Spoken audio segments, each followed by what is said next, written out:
Welcome to a play-by-play review. I am your host Henry, and the NFL is officially back.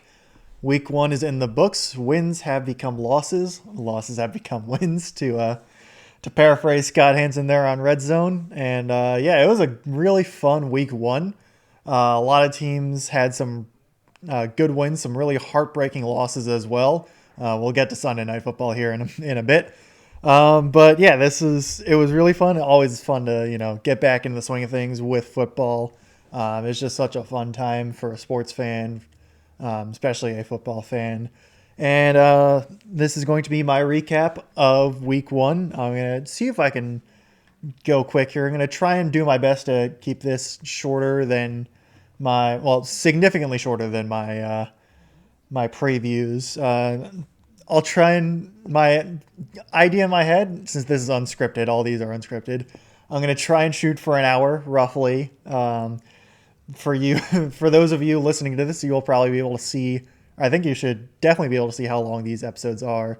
Wherever you're listening to them, so you'll see if my our prediction is anywhere accurate. But without wasting any time, I'm going to jump straight into Thursday Night Football's matchup. The defending champion Philadelphia Eagles hosting the Dallas Cowboys in the opener at Lincoln Financial Field. And so how I tend to watch football is that I'll watch all the primetime games. I'll watch the Commanders game whenever it's on, and then Red Zone. So for this past week, I watched Commanders and Red Zone simultaneously, which doesn't affect Thursday night game at all because that was on Sunday. But so kind of what I was leading to with that point is that I have certainly paid a bit more attention to the primetime games than a lot of the Sunday games that aren't Commanders related. Let me just take a drink here real quick. So the Eagles defeated the Cowboys on Thursday night 24-20 on a let's just say it started off interesting and only got a bit more interesting from there. So the opening kickoff, one of the Eagles players whose name I'm blanking on, but he was a linebacker, fullback, mostly a special teamer. He unfortunately, I believe, ruptured his Achilles on the opening kickoff, which is just really unfortunate. Always hate to see injuries, and hopefully he recovers well. I believe he dealt with injuries last season as well. So that is just terrible to see. But during the preparations for the opening drives, during this injury stoppage, basically, after the opening kickoff, a bit of drama happened. For those who don't know, Dak Prescott, the Cowboys quarterback, he was in the huddle with his boys,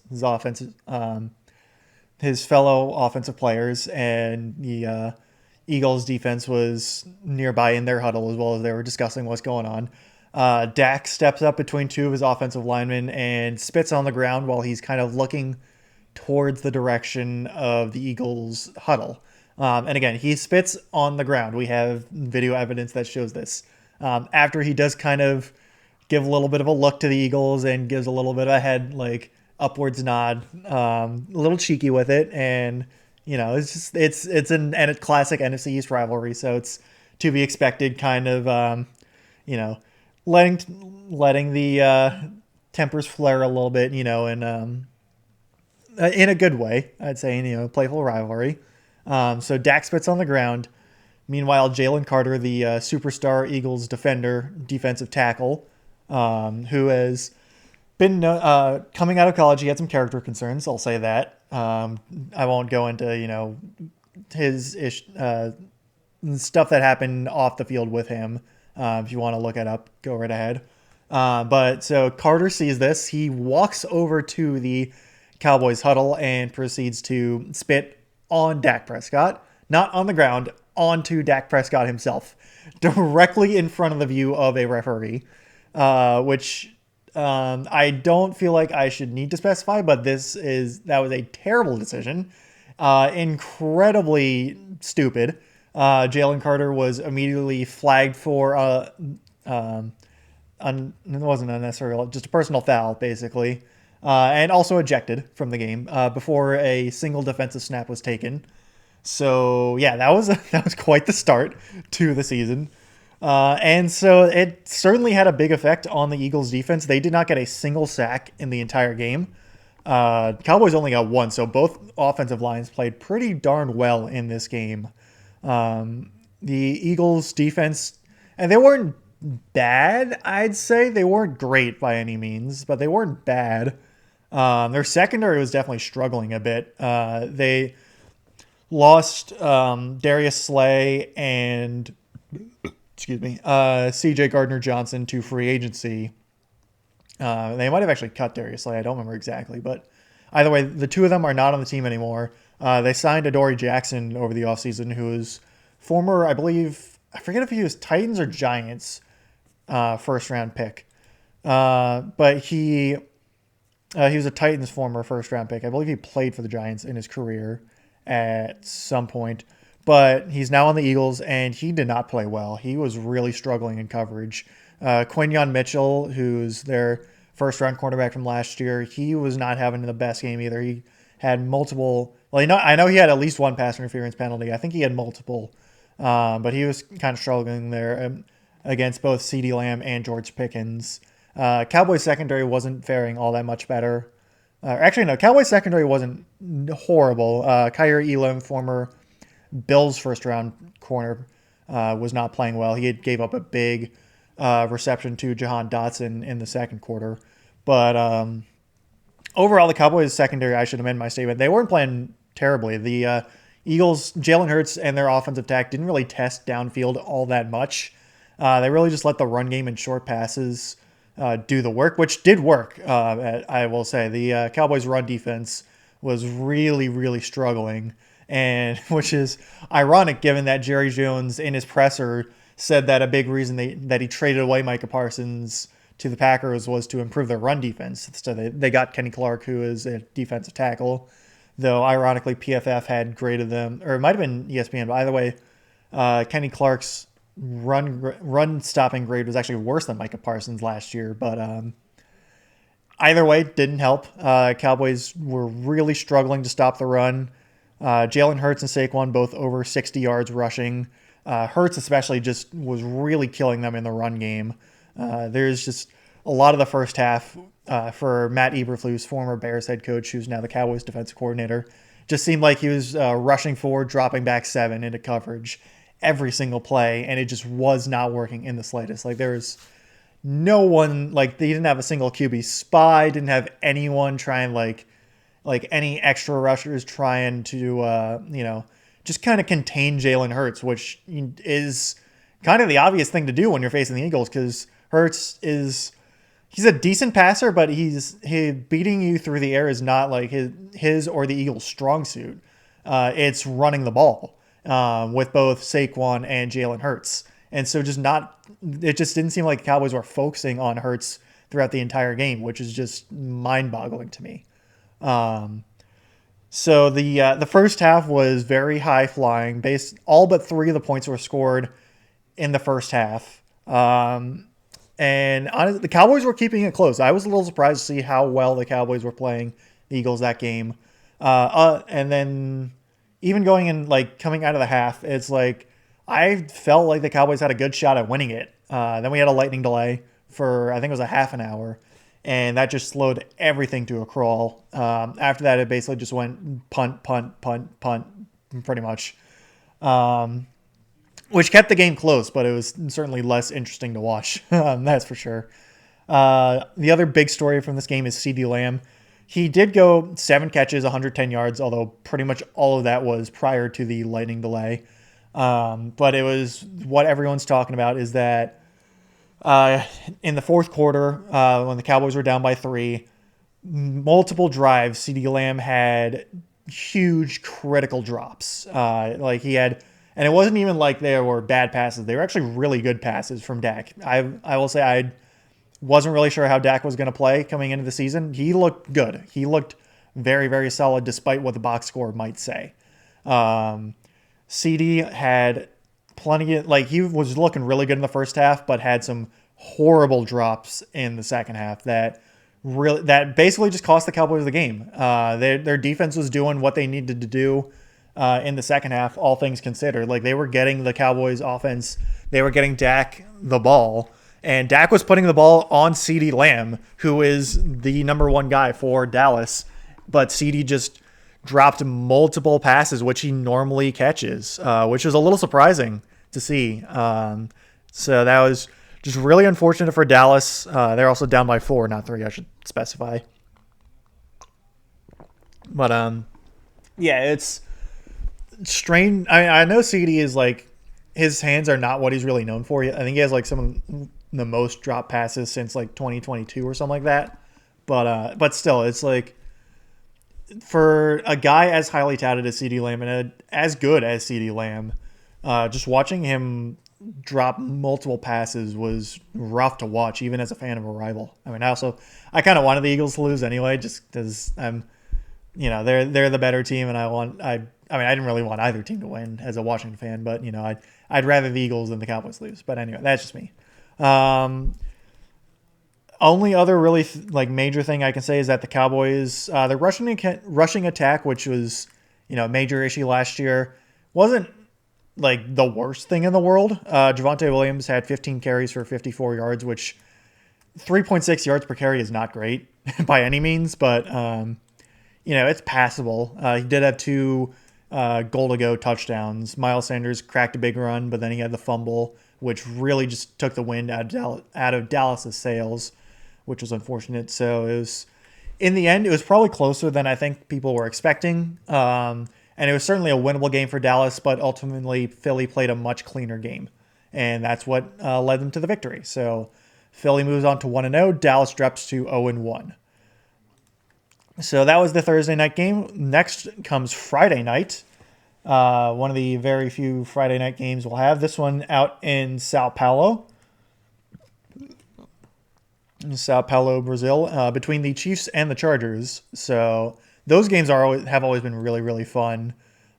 Chiefs have been able to get the better of the Chargers a lot over the past few years, and they played a lot of really close games. And this one, while the score itself was close, the Chargers were actually they felt like the better team the whole way through. They took the lead early and never relinquished it.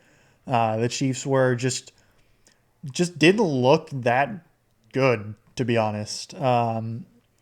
Chargers just looked like the better team throughout. One of the big stories early in that game was that not Isaiah Pacheco, Xavier Worthy collided with Travis Kelce on a mesh concept route, where they basically they're lined up on opposite sides of the field, and they curl into the middle, nearby each other, which helps confuse the defense, with people defenders trying to slide to keep them, to keep coverage. There's, I guess, some miscommunication or just poor route running from one or the other. Either way, the two of them collided, and Worthy dislocated his shoulder or something along those lines. Basically, suffered a shoulder injury that looks to be keeping him out for a couple of weeks at least, from the looks of it, and it kept him out through the rest of that game, which is huge because Chiefs were already down Rashee Rice due to suspension through the first 6 games. So Chiefs were down to Hollywood Brown and Juju Smith-Schuster, and also Travis Kelce, but Hollywood Brown, who finished with 10 catches for 99 yards. It's not, him and Juju were good 4 years ago, but having them be your top 2 receivers is not good in the slightest. Kelce's also not what he once was. He's definitely getting up there in age. He's still not bad. He had a touchdown. He had a pretty good touchdown catch. I mean, he was pretty open, but still, this isn't the Travis Kelce of a few years ago. But another major thing just to keep going on with the Chiefs, their offensive line did not play great. They were definitely, it just seemed like Mahomes was under pressure a lot. They only gave up 2 sacks, but Mahomes definitely didn't look all that comfortable. Their offensive line and really the rushing attack as a whole was not good whatsoever. Isaiah Pacheco still doesn't really look quite the same as he did as a rookie. I know he dealt with injuries last year, and I think that's also part of it. But Pacheco did not look great. in the run or passing game. Kareem Hunt didn't look much better. Pacheco, and also they only ran between Pacheco and Kareem Hunt. They only had 10 design run plays between the two of them. Each of them having 5 carries apiece. Pacheco 5 for 25. Kareem Hunt 5 for 16 yards, which is not good. Their Chiefs' leading rusher was Pat Mahomes, 6 carries for 57 yards and a touchdown. But again, you don't really want your quarterback unless he's a Jalen Hurts or Jaden Daniels. But even then, you don't really want your quarterback to be your leading rusher, especially Pat Mahomes, who is very, very prolific in the passing game, even if his deep ball is not quite what it once was a few years ago.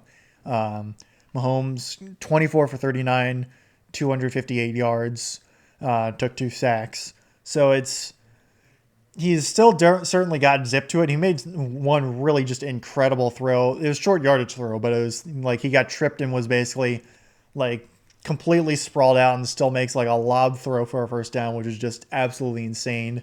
So it's not like Mahomes has lost a major step or anything like that, but the overall team for the Chiefs was significantly less impressive than it had been over even compared to last year. They just looked a lot more flat. Their defense also looked significantly worse. Their secondary especially was really struggling. Chris Jones had a big whiff at the end of the game where he goes inside. He was playing on the edge, which is interesting because he's a defensive tackle, but he was playing on the edge, made an inside move to try and sack Justin Herbert, but Herbert just kind of ran around him, and there was nobody in the flat because they were playing man coverage, and Herbert easily scrambled for a first down, which won them the game at that point. The Chiefs, they got 2 sacks, 2 from Drew Tranquill, a linebacker. But overall, they just didn't really. They certainly weren't the Chiefs' defense of last year or 2 years ago. They did not look nearly as good as they had been. With that being said, it's of the Chargers. The Chargers actually looked really good, and this was one of Justin Herbert's best games. I think I've seen in a while. 318 yards, 3 touchdowns. He just looked very poised and just really confident. Like he just looked like the better quarterback in this matchup. Their rushing attack wasn't great. Amari Hampton, the first-round running back, only 3.2 yards per carry on 15 attempts. But they didn't really need a huge rushing performance here. The passing game was doing it. It was a revival game almost, I guess you could say, for Quentin Johnston, who had struggled mightily in his rookie year. Had a better year last year, but it was still everyone was expecting Ladd McConkey to be the surefire number 1 wide receiver coming into this year, but Quentin Johnston pretty much matched it. 79 yards, 2 touchdowns. McConkey had 74 yards, no touchdowns. So not that it's indicative of how this team is going to move forward with their wide receiving core, but I think Chargers fans are really, really happy with seeing Johnston, who had a good game. He just looked. He looks like a completely different receiver than what he was 2 years ago, which I think is a sign of good development. So suddenly the Chargers have a pretty good wide receiver core now with Johnston, McConkey, and Keenan Allen. And I should say, I meant to say this at the start of this episode, but with everything that I'm saying, I would almost say take it with a grain of salt because week 1 narratives can kind of go out the window very quickly.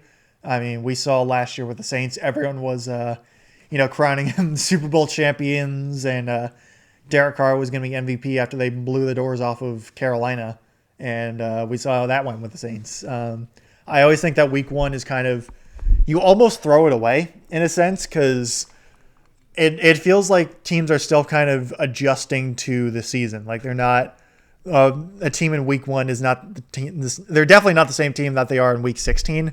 They're also not the same team usually they are in week 6 for the most part. Some teams are pretty cut and dry, but my point is that even though I'm kind of making predictions and thoughts, I still think that a lot of things can change very quickly going on, even by week 2. Other than that, the Chargers offensive line played well. Joe Alt looked fantastic moving over to left tackle, filling in for Rashawn Slater. Their defense also played pretty well. But it was really the offense that was the main story there, and it just looked good, like very, very good, which is a good sign for the Chargers. And they also get a huge division win over the Chiefs, which they have struggled to do recently. So that's it for my thoughts on that. Chargers come away with a huge victory there and just looked like the better team. So that should be interesting to see if they can keep that momentum up going into week 2.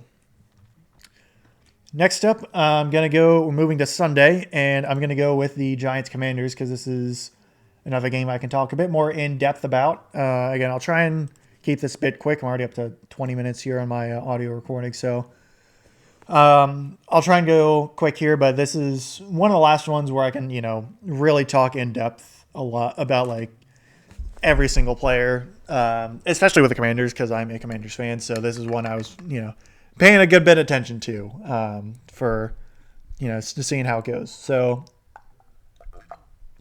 and a lot of these pauses are me taking a drink and my throat's still a little scratchy. Commanders beat the Giants 21-6, and it was one where Commanders definitely just looked like the better team through the entire game. Commanders also did play pretty sloppy throughout the entire game. There's still a lot of week 1 jitters. Jaden Daniels wasn't bad by any stretch of the matter. But he's definitely like it could have been a lot better.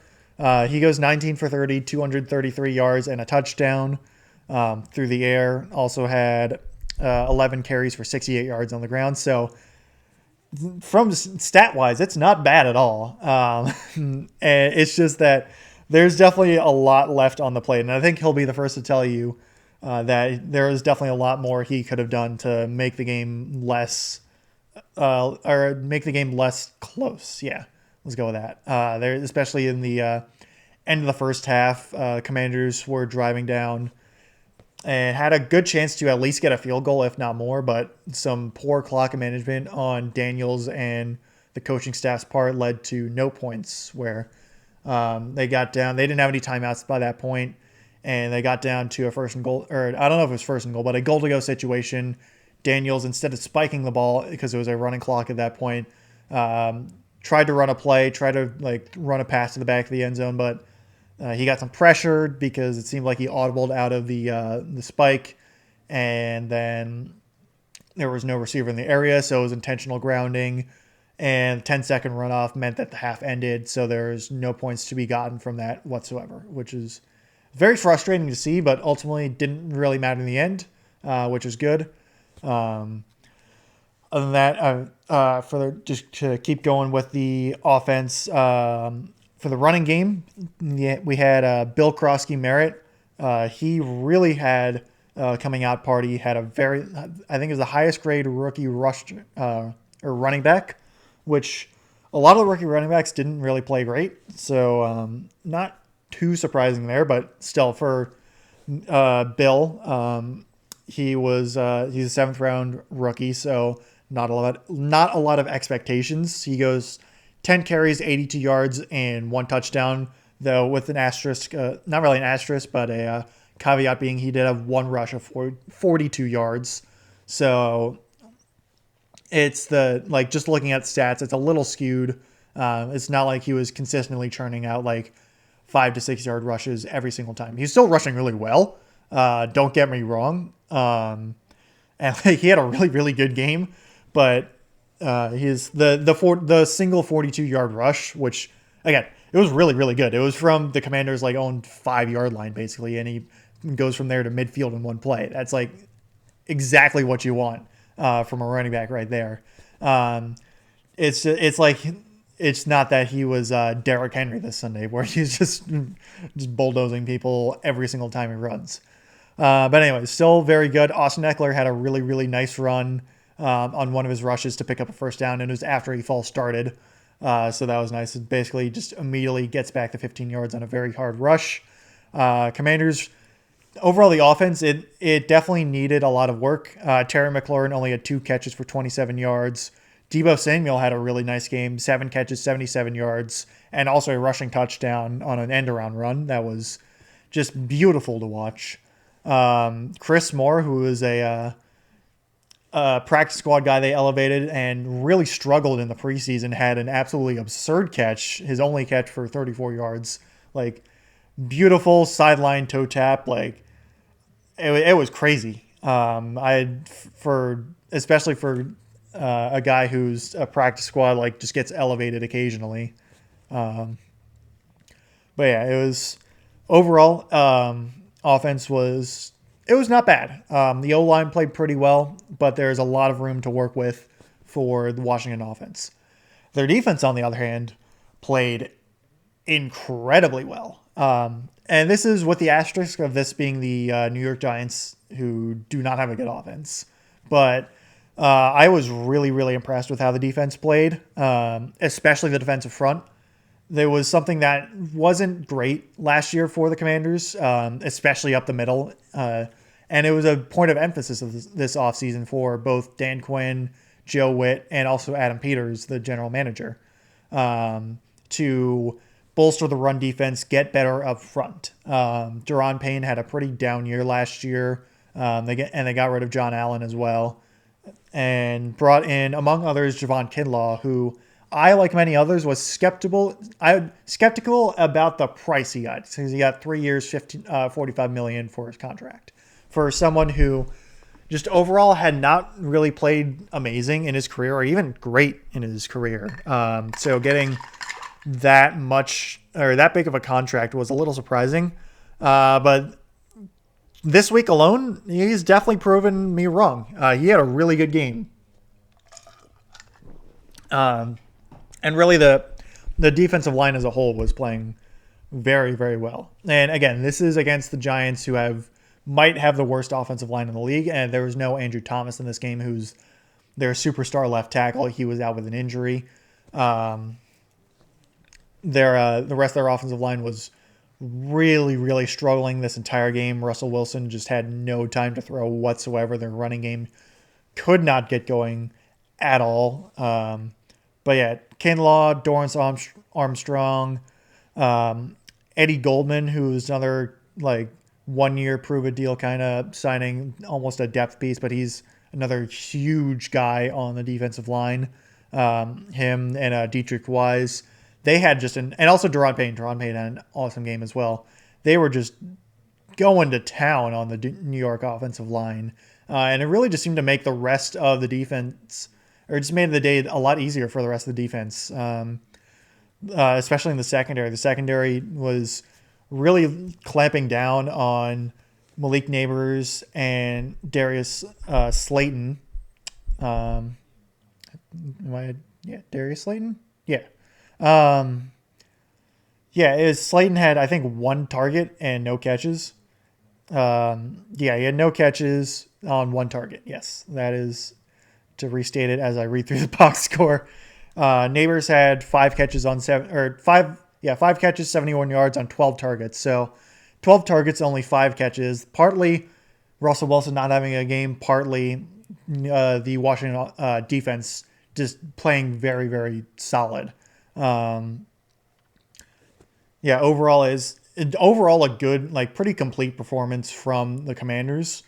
They just seemed to dominate the whole game no matter what, even if they couldn't really pull away from the Giants too much. It was only a 2-score game throughout most of this, up until the entire game. It was still in reach, but I never really felt worried all that much. It was the Giants just weren't really able to get much going on offense through the entire course of the game. To go specifically on the Giants, Russell Wilson did not look very good. His main strength the past few years has been his deep ball, and he just did not have any time to throw his deep ball. His short passes were ugly to watch. He just could not seem to hit his receivers consistently. In the 3 to 5 to even 7 to 8 yard range. He was just really struggling consistently there. Tyrone Tracy got bottled up constantly. It just seemed like every time or like every other time he tried to rush, he was like immediately met in the backfield by someone. Cam Scatabo had some hard runs, but ultimately he wasn't really much of a factor. Giants had they had like one really good opportunity to try and get points, and that was they had basically a goal line situation, and they couldn't get it. Got a penalty on either third or fourth down, so they got another 3 tries and couldn't get it in through any of those as well. So and it's looking like it's going to be a long year for the New York Giants. Their offense didn't play well. Their defense played okay. Played pretty well. The pass rush was pretty. Pass rush was pretty good. It seemed to get to Jaden Daniels on occasion. He was definitely seemed to be under pressure a good bit, but it wasn't quite on the same level as Washington's pass rush because it wasn't quite as consistent, and their secondary wasn't playing as well. Overall, it was just the Commanders just played a better game than the New York Giants in this. Anyway, that's those 3 in a row, which I spent a bit too much. Again, I'm taking a bit too much time on this, but now I'm going to go faster. I promise I will go faster. Going to go with, as I switch around, going to go with the Raiders-Patriots. Raiders defeat the Patriots 20-13. I'll try and be a bit more like Chris Berman at this point, and just kind of zipping through the other games. Since I watch them all on Red Zone, and I watch other stuff, feedback or not feedback. I guess feedback from people like in online spaces talking about the game, experts and whatnot, and all that. So Raiders beat the Patriots 20-13. Again, it's one of the ones where the Raiders just kind of felt like they were in control for, definitely the second half. The first half was a bit more even split. It took the Raiders a bit to get going, but second half was basically all Las Vegas at that point. The Patriots kind of shut down in the second half. Drake May didn't have a great game, all things considered. He had a pretty bad interception. He threw one interception, but it didn't look great. They also threw 46 times, which you don't really want as a quarterback. And your quarterback, offense quarter, you don't really want your quarterback throwing 46 times, especially compared to just not a lot of runs, like design run plays. TreVeyon Henderson and Ramondre Stevenson combined for 12 carries, which is not good. Also, 12 carries for between the two of them, only 42 yards, which is, again, not good. Patriots offense just still seems like a major work in progress at this point. It was not very good. The Patriots receiving core was having issues outside of Kayshon Boutte.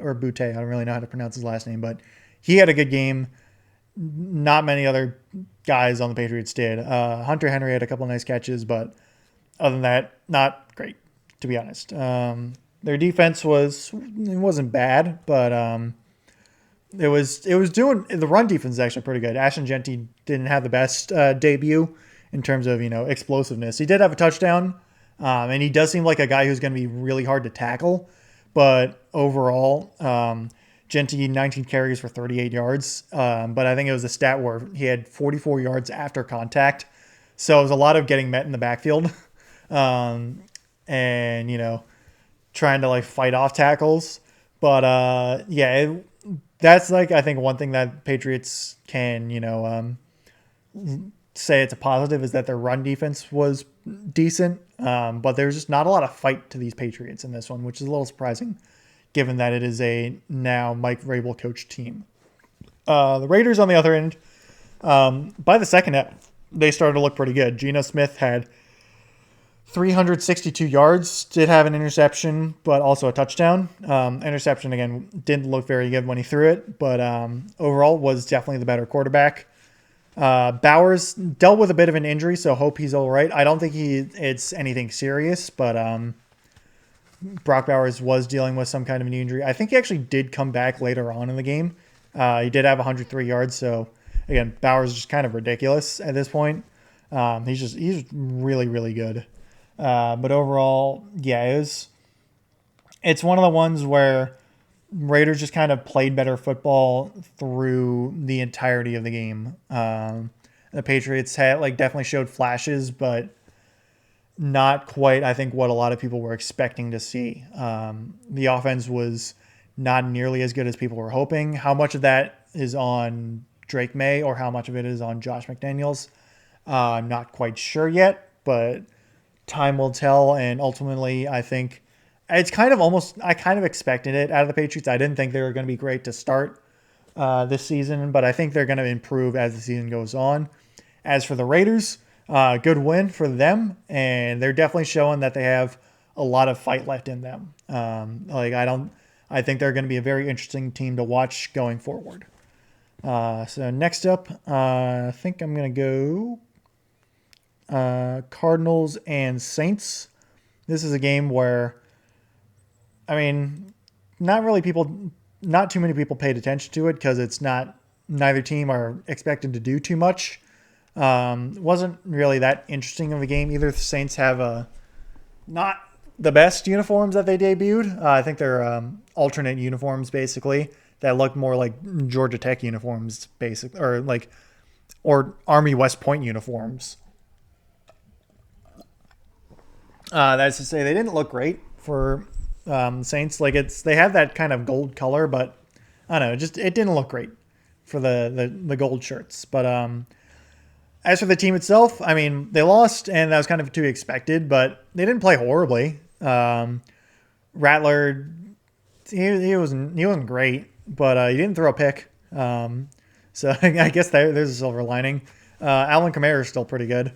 He had a nice touchdown run, but yeah, it's really, what you can say about this game is that the Saints didn't look horrible, which is better than expected.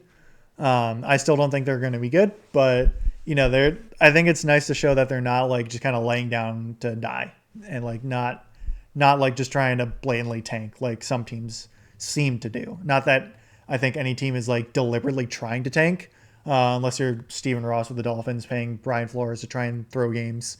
And even then Flores said no back in 2019. But anyway, I think this Saints team, while I don't think they're going to finish with a good record, they could be feisty, and it could be interesting to watch as the season develops. As for the Cardinals, they didn't really play great. Kyler Murray only had 163 yards passing. One thing that was good was Marvin Harrison Jr. He actually had some really nice catches. He definitely looked better, I think, than some of his games last season. So good there for the Cardinals. Their defense was it wasn't bad. It wasn't amazing, but it wasn't horrible by any stretch. They held the Saints to 13 points. So that's certainly not bad at all, but it was overall just kind of it was a game that kind of happened. But other than that, I can't really say much about it. It was just kind of, the Cardinals played all right. The Saints played not quite as all right, but ultimately, I think for the Arizona, if you're struggling to beat the Saints, it's not a good sign. I'll say that. I need to see more from the Cardinals, and more improvements from the Cardinals to really trust them any way possible to do anything relevant this season, because playing the Saints to a one-score game in a pretty underwhelming matchup is not the way to go. Next up, let's go with the Steelers and the Jets, because this game was certainly a lot more interesting. I don't think many people were expecting this game to be the offensive shootout it was, given that Steelers have been known to have they have the most expensive defense. They've had it for the past few years. TJ Watt being, I think not anymore, but he was the highest paid defensive player, or highest paid non-quarterback in the league. Now Micah Parsons has taken that role. But the story of this game is Aaron Rodgers. Aaron Rodgers, 244 yards and 4 touchdowns, basically entirely fueled by spite against the New York Jets, which, I respect that, to be honest. I think I don't think the Jets were really in on the wrong for a lot of what they did. I think Aaron Rodgers is kind of a wacko at this point. But I mean, if he thinks the Jets are, not a good organization, then all the power to him. It worked for him here. Um, he played a really good game. I'll say that the Steelers scored 34 points, which I was not expecting. I'll just say that. Was not expecting in the slightest. DK Metcalf had this insane catch where it kind of bobbled off his hands, then bounced off, I think, Pat Freiermuth, and basically back into his lap on the eventual game-winning drive for the Steelers. Johnny Smith got another touchdown because, of course, he did. But it was just, wow. That's all I can say is that Steelers have an offense now somehow. Not a rushing attack, that's for sure. Jalen Warren, their leading rusher, had 3.4 yards per carry, 37 yards. So it's going to be another one where Steelers are going to be a bit one-dimensional, but if Rodgers can just throw for 4 touchdowns, apparently, then they don't need a rushing attack, apparently. Yeah, it's... I'm impressed with how the Steelers played. I was not expecting it out of them. I thought they were going to win. I just didn't think they were going to win in this way. As for the Jets, I thought they played well.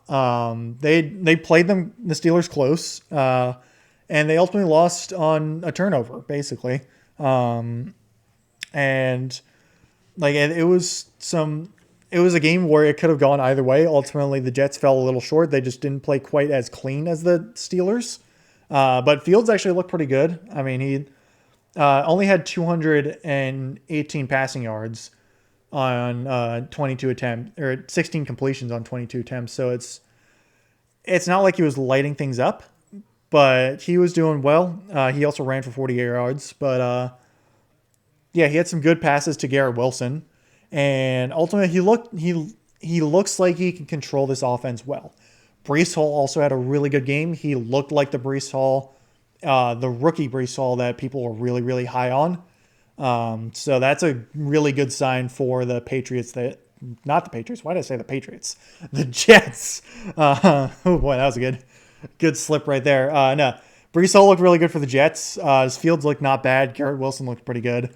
Ultimately, it was their defense that I was pretty surprised played as not good as they did. Their secondary was struggling mightily. They did get 4 sacks. Will McDonald with 2 of them. But it was ultimately a defense that kind of a bit of a letdown in this first game, I'd say. And if you had told me that the Jets scored 32 points in their season opener, I would have thought they won easily. But it does not seem to be the case so far. Or it was not the case here. And we'll see if this trend of the Jets suddenly being more of an offensive team than a defensive team continues. They did have one of the better rookie performances in Armand Membu, the tackle they drafted. He had a really, really good game going up against guys like TJ Watt, which was very impressive for a rookie tackle. So even though the Jets lost, it's one where I think they can hold their heads high after this game because it was a very tough battle and a close game. And for a team going in with I wouldn't say low expectations, but it's certainly one where I don't think they're expecting a ton. I think they have a lot to build on, which is good to see. Next up, we'll go with the Panthers and the Jags, and kind of like the Cardinals and Saints, this is a game that just kind of happened. And that's most I can say. I'll take a delay here to get another sip of water.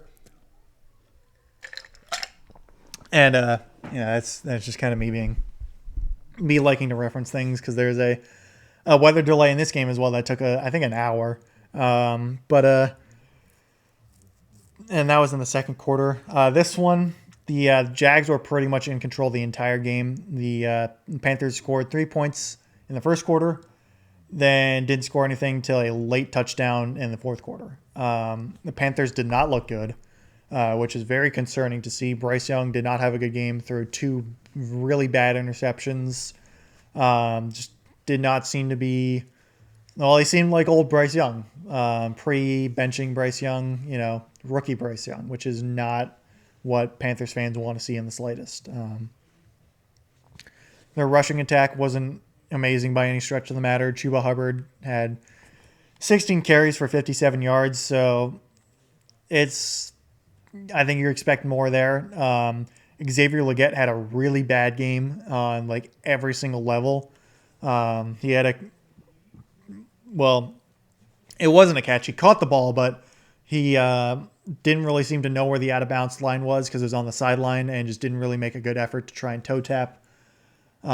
He like I think he had some trouble route running, especially in like towards the red zone. He was like wasn't running with full effort. And he was getting also blasted by Mark Schlereth on the broadcast for him missing a block on a short yardage situation on a run play. Overall, just not a good showing from Xavier Legette. Really, the only bright spot for the Panthers on this, well, they had two. One was Ted McMillan, their rookie, who had a stat-wise wasn't like an amazing game. He had 5 catches, 68 yards, which is it's not horrible, but he has some really nice catches, and he's definitely looking like he's going to be a pretty good star there. And right now, going to be looking like the one bright spot on this Panthers offense. And they also had J.C. Horn had an absurdly good interception, like jumping up really high in the air, one-handed interception, just absolutely insane. And just another indictment for why, or another reason why he got paid the big bucks this offseason. So that's like one of the few bright spots I think Panthers fans can say is that, J.C. Horn's pretty good at football, and Ted McMillan looks like he's also going to be pretty good at football. As for the Jags, it wasn't like an amazing game, like overall. They won 26-10, so it's like it's not a bad game for them whatsoever. But I know Trevor Lawrence wasn't amazing. He was definitely missed some throws, especially to Brian Thomas Jr. that probably should have had. Thomas only had 1 catch, did go for a touchdown, but it's for how good his chemistry was with T-Law last season is a little concerning. But I think it's again first week jitters. I think we'll see a better connection between the two of them as the season progresses. One thing, though, that the Jags are probably really, really happy about is their rushing attack. Travis Etienne, who had a really, really bad year last year, former first-round pick, drafted in the same year as Trevor Lawrence to go along with him since they were college teammates. Etienne came into the season and just casually rushed for 16 carries for 143 yards, with a 71-yard scamper in that stretch. So, yeah, it was pretty good, I'd say.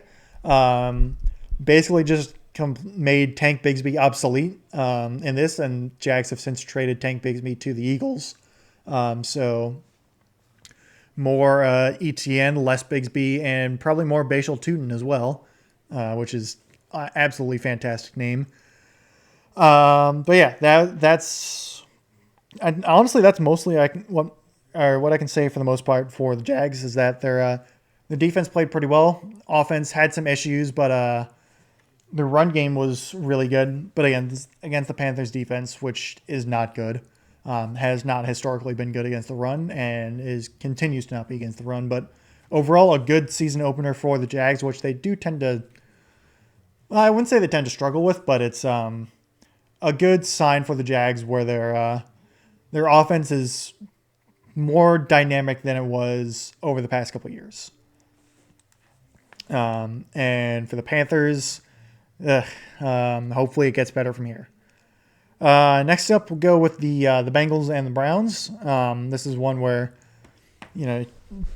Bengals have had so much talk about them losing their home or season openers. I think Zach Taylor was 1 for 5 in season openers coming into the season. He's now 2 for 5, won 17-16 over the Browns. I'll take another drink here real quick.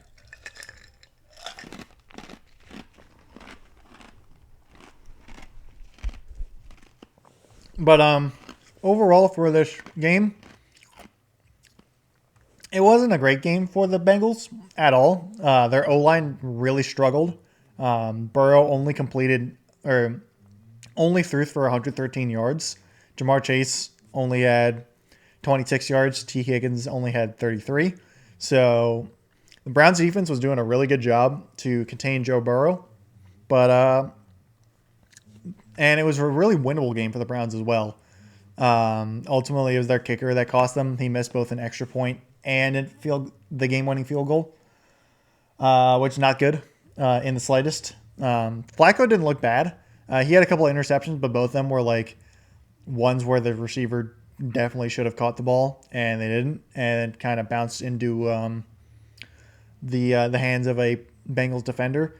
So yeah, it's for the Browns. It's not a bad showing. They need a new kicker, but there's certainly confidence there for them to be like, hey, we can win some scrappy games, especially against our rivals in the division. We can certainly if we can hold Joe Burrow to 113 passing yards, I think we can do anything. I'm sure that's what the Browns are thinking. Their defense played very well. As for the Bengals, I think you really need to find a way to get the offensive line more cohesive so Burrow doesn't die in the pocket as he seems to do all the time. Because putting up that performance against a division rival is not the key to success, even though they did come away with a win. Overall, it was not what you want to see, but in the end, the Bengals did get the win, which I think in the end is kind of all they want. And I think we'll probably see a higher octane passing attack from the Bengals as the weeks go on and as they get more cohesive. Next, go with the Colts and the Dolphins, and wow, just wow. I expected the Dolphins to be bad. I didn't think they were going to be nearly this bad. They got just embarrassed completely by the Indianapolis Colts, who I said in my AFC preview, I thought the Colts were going to be really bad this year. And through 1 week, I am going to eat my words there. They were just utterly dominant. Daniel Jones looked like a completely different quarterback than he was in New York. He had a lot more time to throw in the pocket, and he made some really nice throws. Jonathan Taylor had a good game. Colts defense was absolutely suffocating. And yeah, it was just a good, complete game all around from the Colts. And about the exact opposite for the Dolphins. It was basically like everything that they could do wrong went wrong. They didn't have a good rushing attack. Tua looked terrible. He had some awful interceptions. Just could not sustain drives. Had one touchdown late on of all things, a screen pass on a 4th and goal situation, which is just like, why are you throwing a screen pass on a 4th and goal? I mean, they scored a touchdown, but still, it was just absolutely crazy to me. But yeah, Tyreek Hill was just not much of a factor. Waddle even less so. And I say that week 1 you can kind of throw out. I don't really think so for the Dolphins. I think this is going to be a really long season for the Dolphins here. So I think it's going to be a quick summary for this game. Colts played well. Dolphins looked terrible. And I'm definitely going to start speeding things up because my throat's getting very scratchy here and I'm running out of water. I'll go with the Titans and the Broncos next. And this is one where it was a lot closer than I think everyone was expecting. The Broncos defense played really well. The Broncos offense did not. Bo Nix did not look good. He threw some bad interceptions.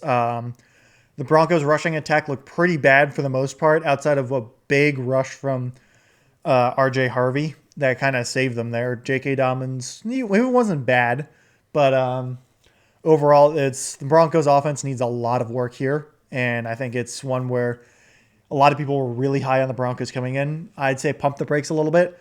Wait till the Broncos start showing good consistency on offense, because right now they're looking like a team that is going to really need to rely on their defense, which I say that their defense is probably going to be the best in the league. They were just giving Cam Ward a bad time the whole time. And while Cam Ward didn't light up the stat sheet whatsoever, he actually looked pretty good, all things considered, especially for a rookie in his debut. His wide receivers did not. Calvin Ridley looked not good at all. The fact that the Tennessee receiving core, their best receiver by total yards is Tony Pollard, who had one catch for 29 yards. Calvin Ridley had 4 catches for 27 yards. He also had some just bad drops. Overall, it's one where it's probably going to be a long season for the Titans. I don't like their coaching staff either, and I don't like their offensive line. I don't really like their rushing attack either. I think it's going to be Cam Ward's going to have a rough rookie season. Not even for his fault. It's just that his supporting cast is not good. But even still, it's like them being able to play the Broncos this close is actually a pretty good sign. The Titans defense played very well. And so it's like, despite my criticisms of Tennessee, I actually think they're going to be a pretty scrappy team to deal with. Just given based off this week, I think they could be a bit of an annoyance for a lot of teams going forward. Next up is the Buccaneers and Falcons. And give me 1 sec as I try and squeeze the last bit of water out of this. So Bucs and Falcons, they had some really fun games last year. The Falcons won both of them. It looked like this year the Falcons were going to do it again, but the Bucs came back late with a really, really nice touchdown pass to Emeka Egbuka. Egbuka had a really, really good debut. He had 67 yards and 2 touchdowns, so he's definitely looking like a good pick there for Tampa Bay. It took Baker Mayfield, it seemed like, a little bit to get going. He didn't look great to start, but he definitely started to turn on the Jets later on. I mean, he only had 167 yards passing. He did have 3 touchdowns, but it wasn't quite the, light the world on fire that Baker was last year. Bucs defense wasn't bad, but it wasn't great. They gave up a lot of yards, almost 300 passing yards to Michael Penix. Penix had a good game. Kyle Pitts also actually had a pretty good game. Bijan also had a really nice game. He had a really, really good touchdown catch. Or just like touchdown.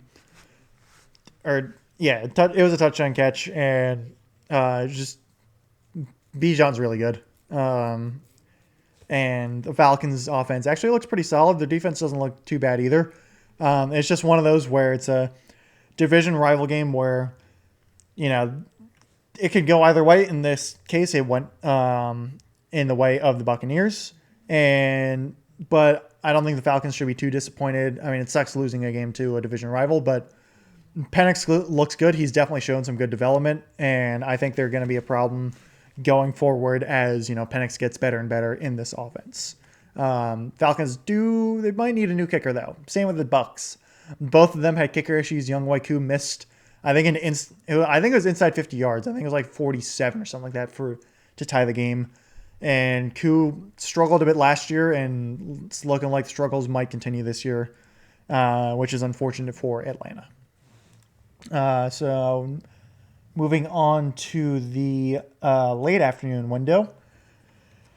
The Packers and the Lions played, and this game was incredibly one-sided.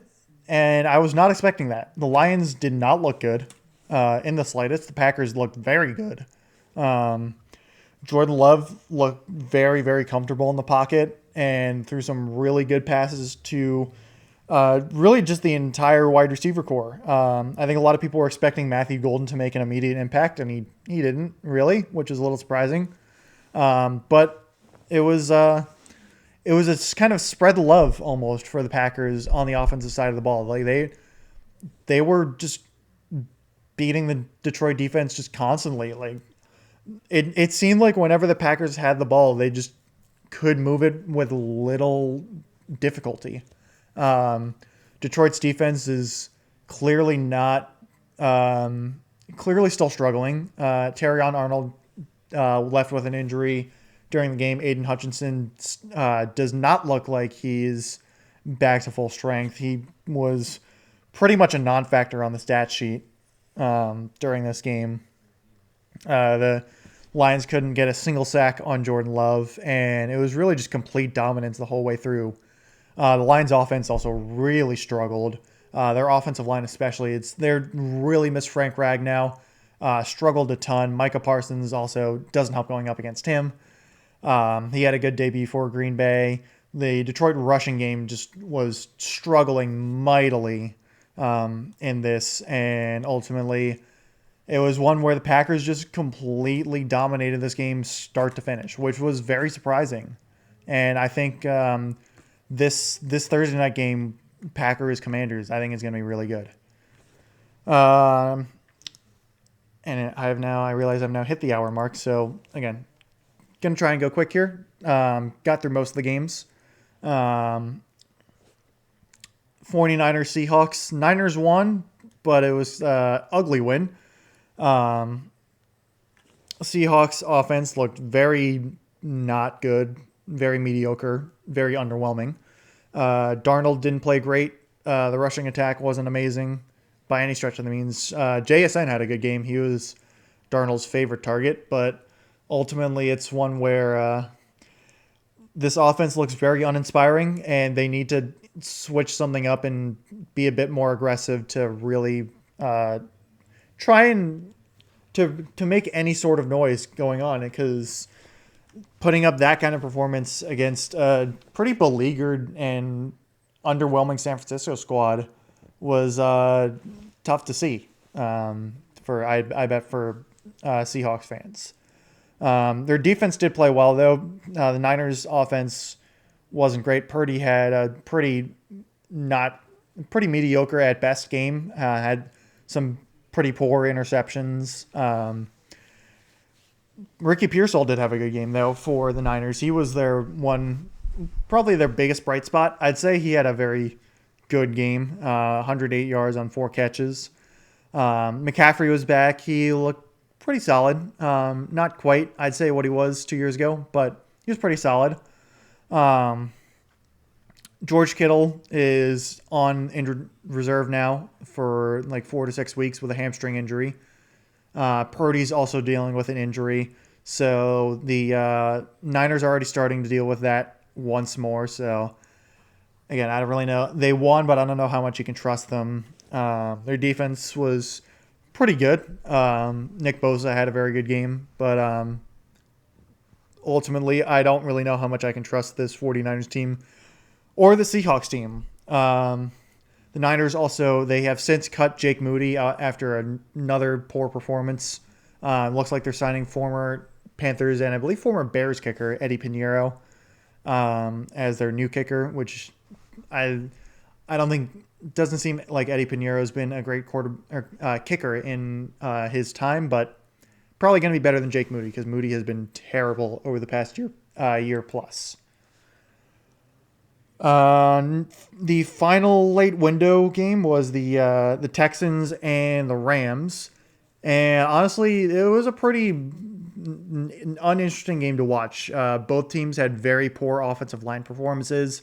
Texans especially couldn't really get anything going. Nico Collins was just a non-factor in this game. I don't know how much of that was on the Rams defense or just Houston's offense not really scheming him in all that much. Puka Nacua had a good game. 10 catches, 130 yards, because he can just do that all the time. Looks like he's back and healthy, although he did deal with a facial injury. Like, he was bleeding basically from his eye, which was rough to watch, but he came back and continued to light up the field. Stafford also looks pretty fine. Doesn't seem like his back hit injuries hampering him too much. And again, the Rams just kind of look like a better team here. They just... Offense seemed to move the ball more, and defense was a bit more suffocating. The Texans just were really struggling to get anything going on offense the entire time. And I think it's going to be kind of a theme this year where the Houston Texans offensive line is going to just really let them down. Rams are kind of in a similar boat where their offensive line is going to hold them back, but ultimately I think the Rams have a better roster than the Texans, which is kind of weird to say because the Texans actually have a pretty good roster, but I think the Rams just kind of are a bit more complete and I think are also a bit better coached. but ultimately the Rams came away with a victory there. So now the Sunday night game. I was kind of planning on talking about it a little bit more in depth, but I'll be a bit more summative this time, just because I don't want this to go too terribly long. So this is a game where the Ravens played exactly as the Ravens do, which is play well in the first half, get a good lead, then play incredibly conservative. The Bills took a while to get going, and then they got to the fourth quarter, and Josh Allen turned into Superman. Derrick Henry was absolutely absurd in this game. He basically could not be stopped for most of the game outside of his critical fumble. But it was 18 carries, 169 yards, and 2 touchdowns. Like, he was not the reason the Ravens lost this game in the slightest. He had an incredibly good game. Zay Flowers also had a really good game. 7 catches, 143 yards, and a touchdown. Lamar had a pretty good game as well. He didn't pass that much. He only completed 14 passes out of 19 attempts. So he wasn't throwing the ball a ton. But it was still one where he was not the problem either. The Ravens put up 40 points. So the Ravens offense was not the problem here. They played well. Outside of their last drive where they basically just went 3 and out with no real contest whatsoever. It was their defense that really struggled towards the end of the game. They started up pretty okay, but later on in the game when they started playing more conservative, I think I saw a stat on Twitter where the Ravens basically in the entire second half when they were up, they basically just sat in cover 6 the entire time. And that clearly did not work. The Ravens just completely collapsed, just utterly, totally collapsed. Josh Allen threw for 230 yards in the fourth quarter alone. The fourth quarter on its own. And it's just absurd watching both Allen and Lamar play. They're both so good at quarterback. Allen just played a little bit better towards the end. It didn't help that Harbaugh made the baffling decision to punt it on a 4th and 3 when they really should have just gone for it. If they don't get it, they don't get it, and they still have to defend Josh Allen. But it was at that point in the game the Bills' offense was really starting to click, and why take it out of both Lamar and Derrick Henry's hands? I still don't understand. It's just absurd. But I have plenty of Ravens fans, and all of them are just shocked and so frustrated watching what happened on Sunday night, and just the fact that it happened again, because the Ravens just do this all the time under Harbaugh. He's the coach with the most blown double-digit leads in football history, I think, or something along those lines. Harbaugh just seems to be a coach that plays conservative when they're up big, and it never works. It didn't work last year at all. It didn't work the year before. Didn't work on Sunday night either.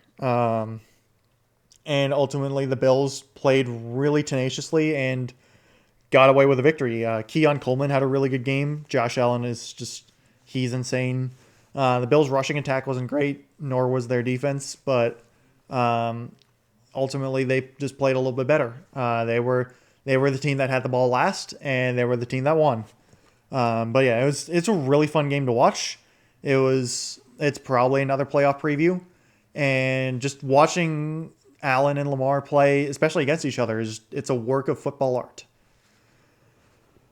Finally, the Vikings and Bears on Monday night. It was kind of like it's sort of like a light version of the Ravens Bills game, where the Bears went up early and seemed to control the game all the way through the fourth quarter, and then they just kind of fell apart.